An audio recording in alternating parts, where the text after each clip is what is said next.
అందరికీ శనార్థి ఆడలకు మంగళారతి. ముందుగా లేముంటే మన ముచ్చట్ల నెత్తిరాతలు గీతలే కదా, చూడు రెడ్ లైన్స్.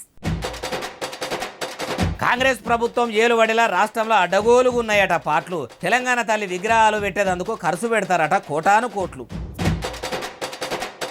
ఆంధ్రాలో ఏలుబడిలకు వచ్చిన కూటమి సర్కారు జనంకు చేస్తుందట కీడు. పసుపుకోమ పార్టీ భాగోతం బయట పెట్టాలని తెచ్చిందట క్యూఆర్ కోడు. ఇచ్చిన మాట తీరుగా ఇందిరమ్మ సర్కార్ వేసిందట రైతు భరోసా పైకము. అట్లనే 6 గ్యారెంటీలు అమలు చేస్తే మురిసిపోవు కదా తెలంగాణ లోకము. అప్పట్లోనే మాజీ ముఖ్యమంత్రి తెలంగాణలో చేసిండట దుమ్ము దుమ్ము. కాంగ్రెస్ కిరికేనట కవిత మేడం వల్ల బాపు కేసీఆర్ సార్కున్న దమ్ము. నిరుద్యోగులను ఆదుకుంటామని కాంగ్రెస్ లీడర్లు చాలా చెప్పిండ్రు అప్పట్ల. రాజీవ్ యువ వికాసం పథకం తెలంగాణ రాష్ట్రంలో అమలు కాదా ఇప్పట్ల? అసలే బీడి పిచ్చం కళ్ళుద్దరా అన్నట్టున్నది. నన్ను యాడికాడికి ఖండాలుగా కోసినా నా తాన రూపాయి లేదు. సర్కారు గల్లా పెట్టే మొత్తం బోర్లు ఇచ్చినా దమ్మిడి లేదని ఉద్దర ముచ్చట్లు చెప్పే యనుమల రేవంతాల సార్ ఇప్పుడు 200 కోట్లు ఖర్చు పెట్టి తెలంగాణ తల్లి విగ్రహాలు పెట్టియబోతుండట. మరి ఆ పైకం ఏడికెళ్ళి తెస్తాడు రేవంతాల సార్ అప్పట్లా అన్న ఈ ముచ్చటి నుండి? ఏం చేస్తారా నన్ను చెప్పురు ఉద్యోగ సంఘాల నాయకులను అడుగుతున్నా, ఏం చేస్తారు? నన్ను కోసుకుంటే తింటారా, వండుకొని తింటారా, ఏం చేస్తారు? మింగ మెతుకులేదు కానీ మీసాలకు సంపెంగ నూనె అని వెనకట ఎవడో అన్నట్టే ఉన్నట్టున్నది కదా ముఖ్యమంత్రి యనుమల రేవంతాల సారు ముచ్చట కూడా. ఉదికు గడియ రికాం లేదు, గవ్వ ఆమ్దాని లేదు. ప్రజాపాలన అనుకుంటా దినం 18 గంటలు కష్టపడుతున్నాము.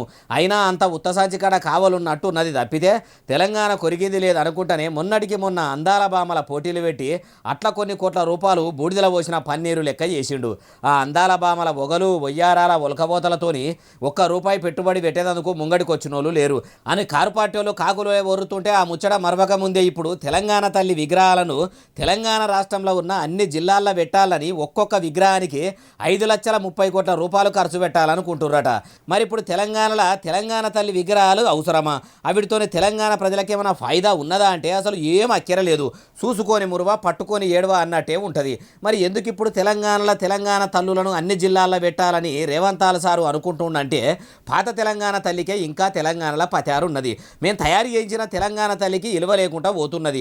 ఇందిరమ్మ రాజ్యంలో మా ఇజ్జతు పోయే కాడికి రాబట్టే గత ప్రభుత్వం తయారు చేసిన తెలంగాణ తల్లిని తెలంగాణ ప్రజలు మర్చిపోవాలంటే కాంగ్రెస్ వాళ్ళు మార్చిన తెలంగాణ తల్లి విగ్రహం పెడితేనే షై పార్టీ వాళ్ళ చరిస్మా పెరుగుతుందని ఎగురం చేసిరట.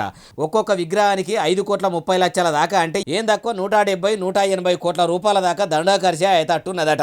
మార్పు అంటే ఏమో అనుకున్నాం కానీ తెలంగాణ తల్లి విగ్రహంలో మార్పు తెచ్చుడు, టీఎస్ను టీజీ చేసుడు, తెలంగాణ రాష్ట్ర రాజముద్ర మార్చుడు అనుకోలేదు. నమ్మి తీరా శివ అంటే ఏమో చేస్తేనే అవ్వ అన్నట్టే ఉన్నది కదా యనుమల రేవంతాల సార్ ఎవ్వారం అంటుర్రు ఏమో చటిన్నోళ్ళు.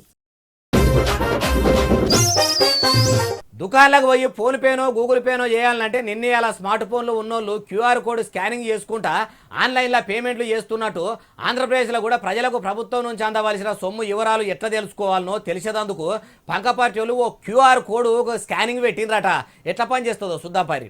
అయ్యా ఆంధ్రప్రదేశ్ మాజీ ముఖ్యమంత్రి జగనాల సారు ఇక చెప్పుర్రి. క్యూఆర్ కోడ్ డౌన్లోడ్ చేసుకుంటే ఒక బటన్ నొక్కితే మేనిఫెస్టో వస్తుంది, ఇంకో బటన్ దాంట్లో నొక్కితే బాండ్స్ వస్తాయి, మూడో బటన్ నొక్కితే ఆ బాండ్ల ద్వారా ప్రజలకు అంటే ఆ కుటుంబానికి రావాల్సిన ప్రతి ఏటా రావాల్సిన సొమ్ము ఎంత, నష్టపోయిన సొమ్ము ఎంత, లాస్ట్ ఇయరు ఎంత నష్టపోయినారు, ఈ సంవత్సరం ఎంత నష్టపోయినారు అనే వివరాలు కూడా వస్తాయి. ఇక వైసీపీ వాళ్ళు తెచ్చిన ఈ క్యూఆర్ కోడ్ను ఆంధ్రప్రదేశ్ ప్రజలు ఫోన్లో స్కానింగ్ చేస్తే కూటమి సర్కారు వాళ్ళ కుట్రలు మొత్తం బయటపడతాయి. సైకిల్ పార్టీ వాళ్ళ సంగతి మొత్తం ఎరకైతుంది. కాసు గిలాస పార్టీ వాళ్ళ కథలు మొత్తం బయటపడతాయి. ఏపీలో ఎన్నికల ముంగట ఏం చెప్పిర్రు, అధికారంలోకి వచ్చినాక ఏం చేసిర్రు అనేది మొత్తం బయటపడుతుంది అంటారు. మరి ఎంతమంది పంక పార్టీ కోడ్ను స్కాన్ చేస్తారో ఏం కథనో ముంగడ తెలుస్తుంది. అయ్యా చంద్రాలు సారు, మీరేమో మీ కలల ప్రాజెక్టులు పోలవరము అమరావతి రాజధాని అనుకుంటా వాట్సాప్ గవర్నెన్స్ అనుకుంటా అంగు ఆర్బాటాలకు పోతుంటే మీ ఏలుబడల ఎంత చక్కదనం ఉన్నదో ఎంక్వైరీ చేస్తేందుకు పంక పార్టీ వాళ్ళు కూడా ఆన్లైన్ టెక్నాలజీని వాడుకొని మీ భాగవతం బరిబద్దలు చేయబోతుండ్రు. కాబట్టి ఇప్పటికైనా మించిపోయింది లేదు. మీరిచ్చిన బాండ్లు మీరిచ్చిన హామీలు నెరవేర్చి పబ్లిక్ల మీ పచారా కాపాడుకోండి, లేకుంటే ఇట్లా కొంత మీ కూటమి సర్కారు ఇజ్జతు పోయే కాడికి వస్తుంది అంటుర్రు ఈ ముచ్చటిన్నోళ్ళు. మాటిస్తే మడిమే దింపము, మాట మీద పెద్దపీట వేసుకొని కూర్చుంటాము. ఇచ్చిన మాటకు వెనకకు పోయేదే లేదు. ఇందిరమ్మ రాజ్యంలో ఇబ్బందులు లేకుండా చేస్తామని ఇన్నొద్దులు ఏతులు కొట్టిన కాంగ్రెస్ సర్కారు ఇప్పుడు ఎగురంతో మంచిగానే ఏలుబడి చేస్తున్నట్టే కొడుతున్నది కదా అంటున్నారు చాలా మంది. ఇక ఏం కథ అంటే ఇక చూద్దాం పారి ముచ్చట ఇట్లున్నది. ఏలుబడిలకు వచ్చి ఏడాదిని అర్థమవుతున్నా ఎనుగుల చిప్ప ఎనుగులనే అన్నట్టున్నది తెలంగాణలో. ఇన్ని దినాలు పండగల పేర్లు చెప్పుకుంటా, నెలల పేర్లు చెప్పుకుంటా చేతులు దులుపుకున్న షెయి సర్కారు ఇప్పుడు ఇకమతుతోని ముంగడికి పోతున్నట్టే కానొస్తున్నదట. ఇన్నొద్దులు పబ్లిక్ మీద లేని సోయి ఇప్పుడెందుకు వచ్చింది? 100 రోజులనే అమలు కాని గ్యారంటీలు ఇప్పుడు అమలు చేయడానికి ఎందుకు ఇషారా చేస్తుర్రంటే, కాంగ్రెస్ సర్కార్ ఇప్పుడు వచ్చే పంచాయతీ ఎన్నికల్లో కూడా పబ్లిక్ కాంగ్రెస్ ప్రభుత్వానికి కాయిస్గా ఓట్లేసేందుకు ఇట్లా ప్లాన్ చేసినట్టే కానొస్తున్నది. మొన్నటిదాకా అన్నదాతలు అరిగోసలు పడ్డా పట్టించుకొని మలి సర్కారు ఇప్పుడు ఇగురంతోని 9 దినాలనే 9,000 కోట్ల రూపాయలను రైతు భరోసా పైకం కింద రైతుల ఖాతాల్లో జమ చేసింది. మొన్నటి తేప 5 ఎకరాలు రైతులకు కూడా సక పైకమియ్యని ప్రభుత్వం ఇప్పుడు ఎందుకు ఇట్లా పక్కా ప్లాన్తోని చేసిందంటే, సర్పంచ్ ఎన్నికల్లో పబ్లిక్ను ఖుషి చేయాలి, మా షెయి సర్కారే సక్కదనం చేస్తుందని అనుకోవాలని ఇట్లా ముందుగాల మురిపిస్తుంది కావచ్చు. అయ్యా కారు పార్టీ లీడర్లారా, మొన్నటిదాకా రైతు భరోసా పథకం పైకం అందరికీ వెయ్యాలి, ఒక్కపారే వెయ్యాలని మైకు దొరికినప్పుడల్లా మొత్తుకుంటారు. ఇప్పుడు మరి సీఎం రేవంత్ సారు ఇంత సీరియస్గా అన్నదాతలకు పైకం వేసిండట కదా. మళ్ళీ ముఖ్యమంత్రి రేవంత్ సారు ఫ్లెక్సీకి మీరు పాలాభిషేకాలు చేసినా తక్కువనే కదా సారు. అదట్లుంటే ఇక అయ్యా సీఎం రేవంత్ సారు మీరు కూడా పంచాయతీ ఎన్నికలకు ప్లాన్ చేసి పైకం వేసిండ్రో లేదో గానీ అట్లనే ఎన్నికల ముంగట అమలు చేస్తామన్న 6 గ్యారెంటీలు కూడా ఇట్లనే 9 రోజులనే అరువులైన అందరికి అందేతాటు చూస్తే మీ షెయి పార్టీని ప్రజలు వచ్చే సర్పంచ్ ఎన్నికలనే కాదు సారు, అటు తర్వాత వచ్చే మీ పార్లమెంట్ ఎన్నికల్లో కూడా గెలిపిస్తారు కావచ్చు అంటుర్రు ఈ ముచ్చటిన్నోళ్ళు. మాజీ ముఖ్యమంత్రి కల్వకుంట్ల చంద్రశేఖరరావు అలియస్ కేసీఆర్ సారు దమ్ము ధైర్యం ఎంతనో కాంగ్రెస్ పార్టీ వాళ్ళకు ఎరికేనట. అసలు ముఖ్యమంత్రికి ఏది చేత కాదు, మాటల్లో ఉన్న పనితనం చేతల్లో ఉండదు. బాతాల పోషెట్టిని మించి బాత్కాలు కొట్టుడు తప్పితే ఆయనతోని ఊదు గాలది పీరు లేవదని షెయి పార్టీ వాళ్ళే అంటుంటే అట్టెవలన్నరే బాలన్న అంటారా? ఇగో కల్వకుంట్ల కవిత మేడము మీ కన్నతారి ధైర్యం గురించి చెప్పుండ్రి. కేసీఆర్ గారి దమ్మెంత అన్నది ఒరిజినల్ కాంగ్రెస్ పార్టీకి తెలుసు కాబట్టే తెలంగాణ రాష్ట్రం వచ్చినటువంటి ఆ రాష్ట్రానికి ఇవాళ రేవంత్ రెడ్డి గారు ముఖ్యమంత్రి అయిన. మీ నాయన దమ్ము చూసిన కాంగ్రెస్ వాళ్ళు మీరు కదా షెయి పార్టీ వాళ్ళను మెడలు ఉంచుకుంటా చెల్లెలు కప్పి గులాబీ గుడిసెలకు గుంజుకున్నట్టు ఢిల్లీ మెడలు ఉంచి తెలంగాణ తెచ్చినా అని గడికి చెప్పుకునే మీ బాపు మెడలోంచి కాంగ్రెస్ కండువా కప్పి కాంగ్రెస్ వాళ్ళు ఆయన్ను ముఖ్యమంత్రిని ఎందుకు చేయలేదు మేడము అంటే, తమరి తండ్రి గారి దమ్ము ధైర్యము కాంగ్రెస్ తరఫున సీఎం చేస్తేందుకు సరిపోదు అనుకుని రాయట్లా ఏమో మీకే ఎరుకుండాలి. అది సరిగాని కేసీఆర్ సారు దమ్ము ధైర్యం గురించి ఎన్నడు లేని ఇప్పుడు ఎందుకు చెప్పాలనిపించింది మేడం? కేసీఆర్ గారు దమ్ముంటే ఇక్కడ రావాలి అక్కడ రావాలని రేవంత్ రెడ్డి గారు మాట్లాడడం చాలా బాధాకరం. హుందాగా ప్రవర్తించాలి ముఖ్యమంత్రి గారు. మీ కారు పార్టీ లీడర్లు ఏడికంటే ఆడికొస్తాము, బహిరంగ చర్చకు సిద్ధమా, దమ్ముంటే చర్చలు పెట్టుండ్రి అనుకుంటా ఎగేస్తారు, మళ్ళా మీరే ఎత్తిపొడుస్తారు. అయినా మీ దమ్ము ధైర్యాల గురించి మీరు చెప్పుకున్నాడు కాదు మేడము, జనం చెప్పుకోవాలి.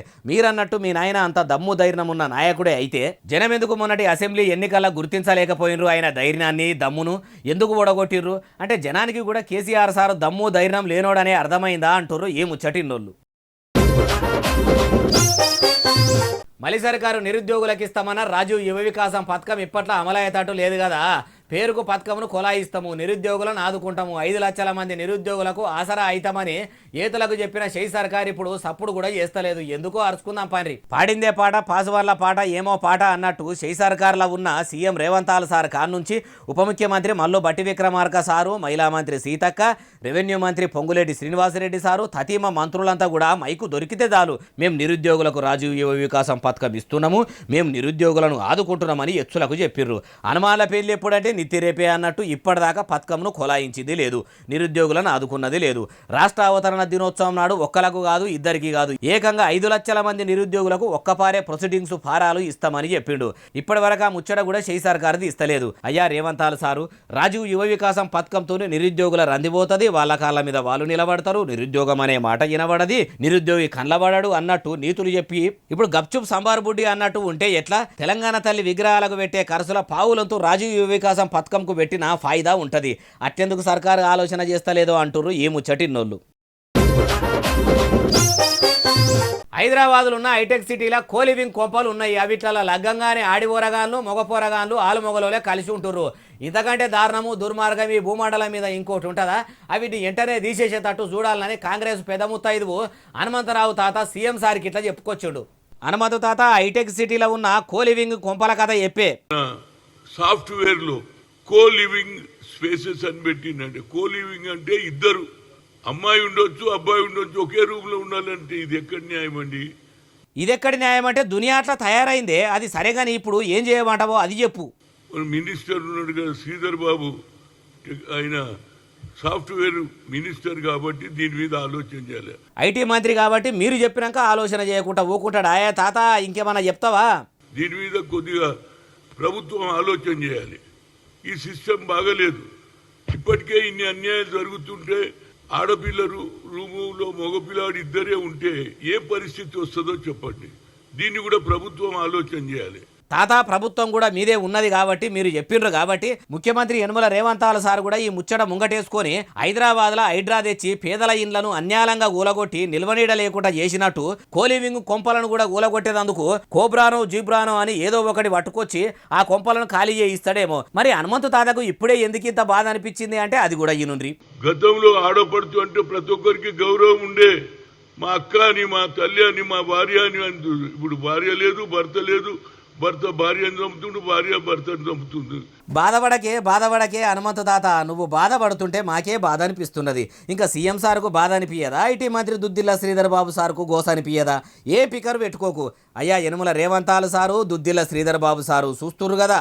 హనుమంతు తాత ఈ బాధతోని కూడు కూడా చక్కగా తింటున్నాడో లేడో ప్రజల బాధ పట్టించుకోకున్నా గానీ విహెచ్ తాత బాధ పట్టించుకొని ఆ కోలివిగు కొంపల కట కొరివి పెట్టుర్రి సార్ అంటుర్రు ఈ ముచ్చటిన్నోళ్ళు. తెలంగాణ రాష్ట్రానికి శనిలెక్క యనమల రేవంత్ సారు పట్టుకున్నాడట. ఆయన కాలు పెట్టిన కాడ నుంచి రాష్ట్రంలో మొత్తం తాసిరి తాండవం చేస్తున్నదట. మా ముఖ్యమంత్రి సార్ వచ్చినాక తెలంగాణ మంచిగా ముంగడికి పోతున్నదని పార్టీ వాళ్ళు చెడసంబురపడుతుంటే అట్టెవలన్నరే బాలన్న ఇట్ల ముచ్చట చెప్పబడితే అంటారా? ఇగో అయ్యా, BRS leader Vemula Prashant sir Revanth sir నిజంగానే శనిలెక్క తెలంగాణలో దాపరం అయ్యిండా? కేసీఆర్ రాకున్న మొదలు ఊర్లలో ఎకరం 10 లక్షలు ఉన్నాం అనుకోండి వ్యవసాయ భూమి. కేసీఆర్ వచ్చిన తర్వాత 30 లక్షల దానికి పోయింది మంచిగా. అవు సారు, తెలంగాణలో కాంగ్రెస్ సర్కారు వచ్చినాక భూముల దందా దివాలా తీసింది. రియల్ ఎస్టేట్ మొత్తం పడిపోయింది. ఈ ముచ్చట వాజీవే. దీని అంతటికి కారణం చెప్పుర్రి. ఇప్పుడు నువ్వు వచ్చినావు, కాలు పెట్టినావు శనివి, 20 లక్షలు కూడా అడగటం లేడు ఇప్పుడు భూముల్ని. ఈయన మాట వింటున్నారు మొత్తం రైతులు. ఎవరైనా అవసరానికి పెళ్లి అవసరం వచ్చి ఉన్న ఏదైనా స్థలం ఉంటే, ప్లాట్ ఉంటే అమ్ముకొని బిడ్డ పెళ్లి చేద్దాం అనుకుంటే ఒక ప్లాట్ కూడా అమ్ముడు పోతలేదు. అయ్యా వేముల ప్రశాంత్ సారు, ఉన్నది ఉన్నట్టు చెప్పాలంటే ధరలు పెరిగితే ఎవలకు లాభం సారు? ఉన్నోళ్ళకే కదా. ఉన్నోళ్ళు లేనోళ్ళ భూములు ఎక్కువ రేట్లకు కొంటారు. లేనోళ్ళు సెంటు భూమి కొనాలంటే ఆ పెరిగిన ధరలతోని సాధ్యమయ్యే పనేనా? ఏమంట రియల్ ఎస్టేట్ పెరిగిందో ఉండేదందుకు జాగ లేనోళ్ళు కనీసం 60 గదాల జాగ కొనుక్కొని అందులో ఇంత ఇల్లు కట్టుకొని లోన్లు కట్టుకుందామంటే తమరి ఏలుబడిలా పాపం పెరిగిన భూముల ధరలు చూసి వెనకబడ్డ పేదలు ఎంతో మంది. అయిపోయా ధరలు పెరిగినందుకు పేదలు ఇండ్లు కట్టుకునేందుకు బాధపడుతుండ్రు. భూమి జాగాలు కొనలేకపోతుండ్రు. కనీసం డబుల్ బెడ్రూమ్లు ఇద్దామన్న కాన్సెప్ట్ మీ కారు పార్టీ వాళ్లకు లేకపాయే. 2 పడకల గదులు పేదలకు ఇస్తున్నామని పేరుకు చెప్పుకుంటేనే ఇప్పుడు ఇందిరమ్మ గ్రామ కమిటీ కాంగ్రెస్ లీడర్లు కదా ఇండ్లకు ₹1,00,000 వసూలు చేస్తున్నారు అన్నట్టు అప్పట్లో మీ పాలనగిరిలో కూడా మీ కార్యకర్తలు డబుల్ బెడ్రూమ్ల దందా గట్టిగానే చేసిర్రట. ఇప్పుడు మీరేమో ఇట్లా శుద్ధపూస మాటలు మాట్లాడబడితిరి. ఇంకా కూడా భూములు జాగలు పడిపోతే పేదలకు ఒరిగేది ఏం లేదంటుర్రు ఏ ముచ్చటిన్నోళ్ళు. దుబ్బాక ప్రజల కోసం కొత్త ప్రభాకర్ రెడ్డి సారు ఎమ్మెల్యే పదవిని కూడా ఇడిచిపెడతాడట. ఎన్నొద్దులైనా సరే ఎమ్మెల్యే కావాలని ఎన్నుకున్న ఆస్తులని కారు పార్టీ పెబ్బ కేసీఆర్ సారు ముంగట పోసి కాయిస్గా ఎమ్మెల్యే టికెట్ తెచ్చుకొని కత్తిపోట్లు ఒడిసిన ఎమ్మెల్యే అయిన ప్రభాకర్ రెడ్డి సారు పదవి త్యాగం చేస్తాడా అంటే ఈయనుండ్రిగో. అయ్యా కొత్త ప్రభాకర్ సారు, తమరి ఎమ్మెల్యే పదవిని గడ్డిపూస లెక్క చూసి నిజంగానే త్యాగం చేస్తారా? 90% అయినాయి. మనం 90% ఫండ్స్ కూడా రిలీజ్ చేసిన పోయిన గవర్నమెంట్. మరి దురదృష్టవశాత్తు ఏంటంటే అప్పుడు నిర్లక్ష్యమో ఏ లక్ష్యమో మన వాళ్ళది కూడా పొరపాటు ఉన్నదో బయట వాళ్ళది ఉన్నదో ఏది ఉన్నదో అవన్నీ మనం పక్కకు పెడదాం. ఇన్నారా మొత్తం ముచ్చటి నుండి దీన్ని ఈ 10-20%ను ఖచ్చితంగా ఈ 3 ఏళ్లలో ఈ ప్రభుత్వంలో సాధించుకోవడమే మనకి ఏకైక లక్ష్యం. దానికి ఏదైనా సరే అవసరం ఉంటే నా పదవి కూడా త్యాగం చేస్తాం. అయ్యా ఎమ్మెల్యే సారు, మరి మీరు మల్లన్న సాగర్ కెనాళ్లను సాపు చేసి దుబ్బాక నియోజకవర్గంలో ఉన్న ప్రతి పల్లెకు సాగునీళ్లు వచ్చేటట్టు బుడ్డ కాల్వలు ఏర్పాటు చేద్దామని అంటుర్రు కాబట్టి ఇగురంగా నీళ్ల మంత్రి ఉత్తమ్ కుమార్ రెడ్డి సార్ను కలిసి పనులు సురువయ్యేటట్టు చూడుర్రి. అట్లా కాకుండా ఆయన కాంగ్రెస్ వాళ్ళ మీద కోపంతోనే పదవికి రాజీనామా చేస్తారా అంటే దుబ్బాకలో ఉప ఎన్నికలు వచ్చే కాడికి వస్తుంది. ఈడికే ఓ పారి బై ఎలక్షన్లు వచ్చి అట్లా కొంత ప్రజల పని లాస్ అయ్యింది. అట్లా మాత్రం చేయకుర్రి సారు. తమరు ఎమ్మెల్యే అయినాక ఇన్ని దినాలకు రైతుల కోసం ఆరాటపడు, పోరాటం చేస్తామనుడు, ప్రజల కోసం ఆలోచన చేసుడు మంచిగానే ఉన్నది కానీ పేరుకు మైకి బట్టి చెప్పుడు కాదు. చేతల్లో కూడా చూపెడితే బాగుంటది. ఈ ముచ్చటంతా మీకు తెలియంది కాదు, యాద్ చేస్తున్నాం అంతే అంటుర్రు ఈ ముచ్చటిన్నోళ్ళు. తెలుగు సినిమా కంపెనీలు ఉన్న శనంతా ఒక మంచువారి ఫ్యామిలీ మీద మంచు కురిసినట్టు కురుస్తుందా ఎట్లా? మొన్నటిదాకా అన్నదమ్ముల పంచాయతీ అయితే మొన్న కన్నప్ప సినిమా మొత్తం రికార్డు చేసిన హార్డ్ డిస్క్ కూడా వాయే.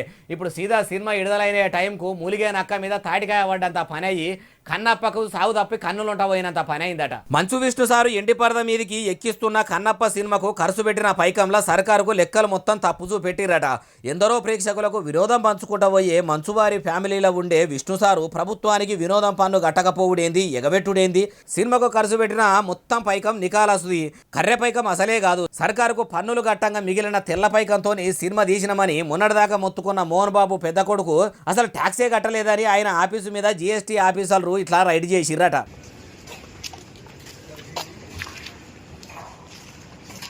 రేపే కన్నప్ప సినిమా టాకీసుల్లో రిలీజ్ అయ్యేది ఉంటే ఇప్పుడు ఇట్లా ఆఫీసర్లు అంతా పోయి మంచు విష్ణు సారు ఇంట్లో ఆఫీసులో అంతా కలెదిరిగి కాయిదాలు మొత్తం చెకింగ్ చేసి పని పెట్టుకున్నారట. మరి మోహన్ బాబు సారు కొడుకేమంటుండు అంటే ఈనుండ్రి.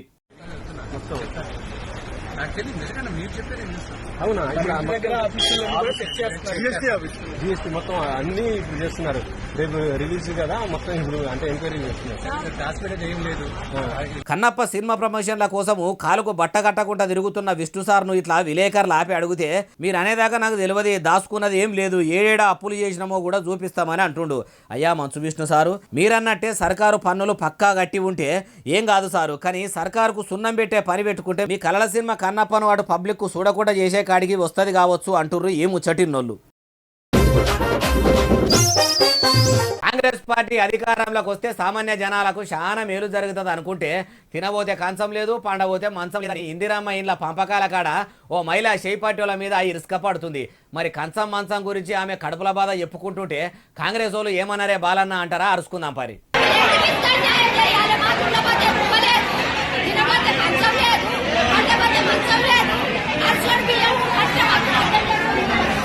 అంతటితోనే ఆగలేదు, ఇంకా అన్నది ఈనుండ్రి.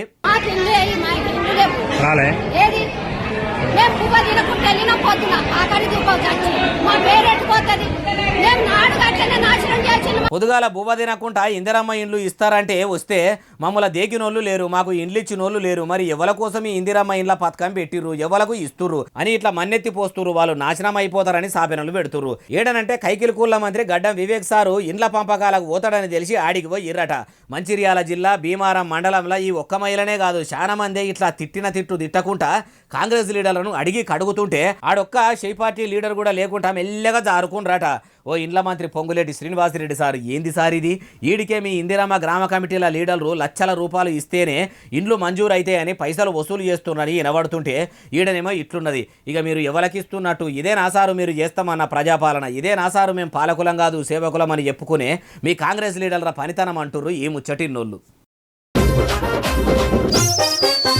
పనిగల్ల మేస్తిరి పందిరేస్తే కుక్కతోక తలిగి కూలిపోయింది అన్నట్టే ఉన్నాయట హిమాచల్ ప్రదేశ్లో. అక్కడి ప్రభుత్వం వేసిన రోడ్లు బ్రిడ్జిల ముచ్చట కూడా తెలంగాణ రాష్ట్రంలో ఉన్నట్టే ఆ రాష్ట్రంలో కూడా మీద మెరుగు లోపల పురుగు అన్నట్టే ఏలుబడి నడుస్తున్నదాయే బాలన్న అంటే ఇగో ఈ వీడియో మొత్తం చూసి ముచ్చటినాక మీరే చెప్పుర్రి. వామ్మో వామ్మో వామ్మో, వరదలు చూడుండ్రి, వానలు ఎట్టెట్లా కొడుతుంటే వరదలు కూడా అట్లట్లనే పొంగి పొర్లుకుంటా రోడ్ల మీద బ్రిడ్జిల కింద అలుగులు దుంకుతున్నాయట. పాతాల గంగమ్మనే దండుకొని ఎగజిమ్ముతున్నట్టే కనిపిస్తలేదు.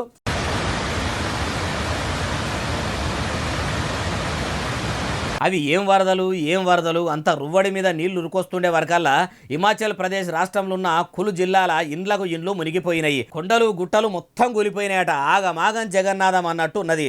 బ్రిడ్జిలు కూలిపోయే కాడికి వచ్చిందట. సడాకులు మొత్తం సత్యనాశ అవుతుంటే ఎక్కడి బండ్లు అక్కడనే ఆగిపోతున్నాయట. కొన్ని కార్లు బండ్లు అయితే వాగుల వడి కొట్టుకపోయినాయట. రోడ్ల మీద ట్రాఫిక్ తండ్లాట ఎక్కువైందట. ఇంకో అసలు ముచ్చట ఏందంటే ఆ ట్రాఫిక్ లో 2 మంత్రులు కూడా ఇరికిండ్రట. వాళ్ళకైతే సాగు తప్పి కన్నులట పోయినంత పని అయిందట. కాదా మరి? పేరుకు మంత్రులుగా ఉండి ప్రకృతి విపత్తులను ఎదుర్కొంటాము, ముంగట వానల నుంచి వరదల నుంచి కాపాడేందుకు బందోబస్తు బ్రిడ్జీలు కడతాము, రోడ్లు ఓపిస్తాము. ఎంత పెద్ద వరదలు వచ్చినా గానీ బ్రిడ్జిల ఇంటికే మందం కూడా కూలకుంటా కట్టే జిమ్మెదారి మేము తీసుకుంటాము. ప్రజలకు ఏ ఆపద రాకుండా చూస్తామని చెప్పుడే ఉంటది కానీ చేతల్లో మాత్రం లేకపోయే వరకల్లా ఇట్లా చందన అయ్యే కాడికి వచ్చింది. ఇప్పటికన్నా సోయికొచ్చి పాలకులు ప్రకృతి విపత్తులను పసిగట్టి సడకులు బందోబస్తు ఓపించి బ్రిడ్జీలు గట్టిగా కడితే ఎంత పెద్ద వరదలు వంగి పొరిలినా కానీ ఎన్ని తుఫాన్లు వచ్చినా కానీ తుమ్మితే ఊసిపోయే ముక్కు లెక్క ఊసిపోకుండా రోడ్లు వంతెనలు గట్టిగా ఉంటాయి అంటుర్రు ఏము చటిన్నోళ్ళు.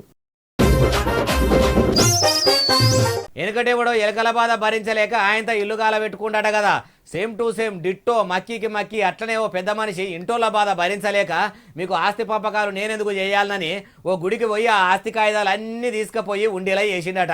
ఎవలే ఆ పరమభక్తుడు అంటారా? ఇగో ఓ భక్త కన్నప్పను, ఓ భక్త రామదాసును, ఓ దూదేకుల సిద్ధప్పను, ఓ తాళ్లపాక అన్నమయ్యను రుబ్బురోట్లేసి రుబ్బితే పుట్టిన పరమభక్తుని లెక్క బొట్టు పెట్టుకొని ఉన్నాయి. ఇగో ఈయననే ఇంట్లో లొలులైతుంటే చల్ నా ఆస్తిపాస్తులు మీకేంది ఇచ్చేది అని మొగని మీద కోపం వెనకడ ఎవలో ఓ మహాతల్లి పిల్లల మీద తీసినట్టు ఇంటోళ్ళ మీద ఉన్న కోపంతోనే ఆస్తిపత్రాలు తీసుకుపోయి ఆయనతో దేవుని గల్లాలి వేసిండట. మొత్తం ఎంత ఆస్తి అనుకుంటున్నారు? అచ్చరాల 4 కోట్ల రూపాయలదట. ముచ్చటెట్లున్నది, గమ్మతిగా అనిపిస్తున్నది కదా. అందుకే మన బాలన్న ముచ్చట దాకా తెచ్చిన. ఈ ముచ్చట ఏడికెళ్ళి వచ్చిందంటే తమిళనాడులున్న తిరువన్నామలై జిల్లా పడవేడుల నుంచి. ఈయన పేరు విజయను. పోనీ ఈయనేమన్నా భూమి జాగల కోసమో ఆస్తుల కోసమో ఆరాటపడే మనిషి అంటే కాదట. భారతదేశం బార్డర్ల దేశం కోసం మనందరం ఇంత సుకునుగా నిద్రపోయేందుకు గస్తీ కాసిన మాజీ సైనికుడట. మరి ఆస్తి కోసం ఏపుక తింటున్నోళ్ళు ఎవరు అంటే ఎవరో కాదు, ఆయన భార్యనేనట. నేను దేశం కోసం బతుకు మొత్తము బార్డర్ల దారబోసి వస్తే ఆస్తి కోసం నా ఆలి నన్నిట్లా కాల్చుక తినబట్టి ఈ ఆస్తి ఉంటేనే కదా నాకు ఈ గతి పట్టింది అని ఆయన ఆస్తి కాయిదాలు తీసుకుపోయి రేణుకాంబాలు అమ్మవారి గుళ్ళె ఉన్న గల్లాలేసిండట. ముచ్చటెరకైన మాజీ సైనికుని భార్య అమ్మవారి గుడికి పోయి అధికారులను కలిస్తే అమ్మవారికి ముట్ట చెప్పిన కానుకలు కట్నాలు పైకం అంతా కూడా గుడికే చెందాలని ఉంటది. కాకపోతే మీరు ఈడిదాకా వచ్చి ఇంత మంచిగా వివరించి చెప్పిండ్రు కాబట్టి మా గుళ్ళు గోపురాల అధికారులం అందరం గుంపుగా కూర్చొని మాట్లాడుకొని అటెనక సిక్కి ఏం చేయాలనో చెప్తామా అన్నారట. దేవుళ్లకు దేవతలకు వేసిన పైకమైన ఆస్తి పాస్తులైన ఆలయాలకే చెందుతాయి అంటారు. మరి ఈ ఆస్తులు అమ్మవారిక ఆ సైనికుని ఇంటోళ్ళక అని ఆలోచనలో పడ్డారు ఈ ముచ్చటిన్నోళ్ళు. ఇక ఇవి అలా తెచ్చిన ముచ్చట ఎట్లున్నాయి అసలు నెలే ఎస్ఎస్సీ డిజిటల్ బాగా సబ్స్క్రైబ్ చేస్తారు, బాగా కమెంట్ చేస్తారు, బాగా లైకులు చేస్తారు, బాగా షేర్లు చేస్తారు. ఇట్లనే ఆదరించారు. ఇక్కడ ముచ్చలు తెచ్చి మీకు వినిపిస్తూనే ఉంటా మరి సెలవు శనార్థి దండం పబ్బతి ఇంకేమైనా ఉంటే అన్ని